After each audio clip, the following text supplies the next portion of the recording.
Welcome to WEFM's 3 p.m. news. I am your presenter, Jessica Klein. First on the local scene. The creative prowess of young Vincentians was put on display at Call Out Nations at exhibition launch, dubbed What It Means to Be Seen.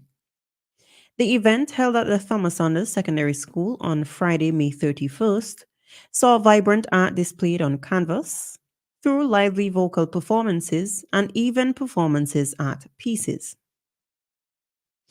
Coordinator for the exhibition and head of Call Out Nation, Shanique Stewart, said the exhibition was done in an effort to ensure that young creatives are given an outlet that was not available to earlier generations of Vincentian creatives. We hear more from Ms. Stewart. And what I want to encourage them is okay to be different. It's okay to stay their own path. What they have in there is their own imagination, their own thought process of what they want to be and not what anybody else think that they should, right? So please support the children. I wish to not have history repeat itself, being that they don't have to walk our path if we are in a better position. Let's make it better for them. And by doing so, you can support how little any way you can. And that itself is breaking that generational curse of visual artists leaving the profession because it's not sustainable. Let's end that cycle. Call Out Nation is about that. And That was the head of Call Out Nation, Miss Shanique Stewart. Call Out Nation is responsible for painting a number of murals across SVG, the Joshua Center, Victoria Park, Girls High School bus stop, and the Annesville Stadium. The St. Vincent Electricity Services Limited, VINLEC, has explained the reason behind the power outage which affected mainland St. Vincent on Sunday. VINLEC said on June 2nd at approximately 6:30 p.m., a service interruption affected all VINLEC customers on mainland St. Vincent. Power was successfully restored to the entire island by 10:45 p.m. VINLEC said the disruption was caused by a switchgear issue at one of the main plants. The company also said it understands the significant inconvenience caused by the island-wide outage and deeply appreciates the patience and understanding demonstrated by customers during this time. The electricity company said to enhance its communication and community engagement, it encourages customers to follow VINLEC's social media channels for real-time updates and to report any ongoing issues. Still on the local scene, Prime Minister Dr. Ralph Gonsalves has emphasized the importance of preparedness as the 2024 Atlantic hurricane season commenced on June 1st, 2024. Prime Minister Dr. Ralph Gonsalves noted that it was essential that all state agencies, as well as families throughout the nation, be prepared this hurricane season, which is predicted to be above average by the National Oceanic and Atmospheric Administration, NOAA. We hear more from the Prime Minister. What is important for us to do is to make sure we are prepared at every level. And I just want to be in a summary sense to speak to NEMO. We have been doing so.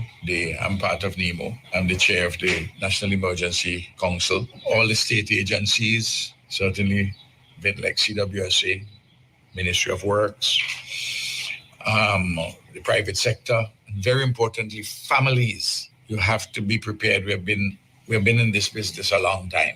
And every year we have to go through it. And you have to listen carefully to the news, listen to the information from the official circles. That was the Prime Minister, Dr. Ralph Gonsalves. NOAA's outlook for the 2024 Atlantic hurricane season, which spans from June 1st to November 30th, predicts an 85% chance of an above normal season, a 10% chance of a near normal season, and a 5% chance of a below normal season. NOAA is forecasting a range of 17 to 25 total named storms. Of those, 8 to 13 are forecast to become hurricanes, including 4 to 7 major hurricanes. Forecasters have a 70% confidence in these ranges. On the regional scene, a legislation to modernize Jamaica's customs practices and procedures to facilitate trade effectively and efficiently was recently passed in the country's House of Representatives. The bill, the Customs Act, was piloted by Jamaica's Minister of Finance and Public Service, Dr. Nigel Clark. The modernization is expected to bring benefits for the trading community and the Jamaica Customs Agency, JCA, by improving customs clearance and revenue collection processes, simplifying procedures for businesses, and providing more efficient service delivery to the public. In his remarks, Dr. Clark said the legislation was sent to a joint select committee of Parliament, which considered the bill over a 2-year period.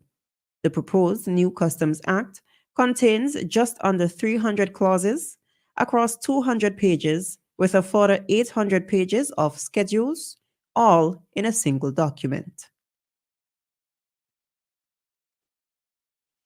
Police in Trinidad and Tobago arrested one man and seized quantities of ammunition and narcotics during an overnight exercise.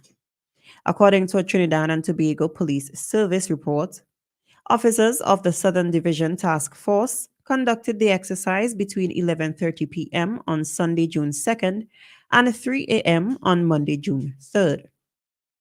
During the exercise, an 18-year-old male suspect was held with 10 rounds of 5.56 ammunition and a quantity of cocaine for the purpose of trafficking. Investigations into this finding are currently ongoing. Finally, on the international scene, former Pakistani Prime Minister Imran Khan has been acquitted of leaking state secrets but will remain in jail because of a conviction in another case.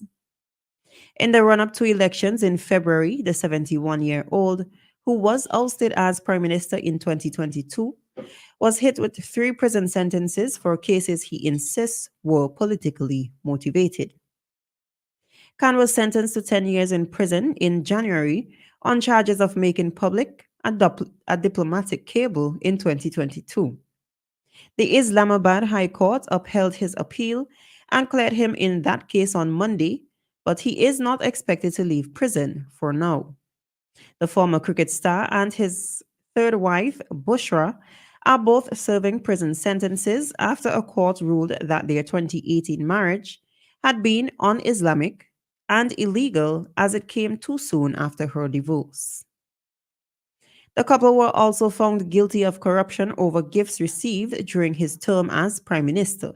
Even behind bars, the former cricket star remains a powerful force in Pakistani politics.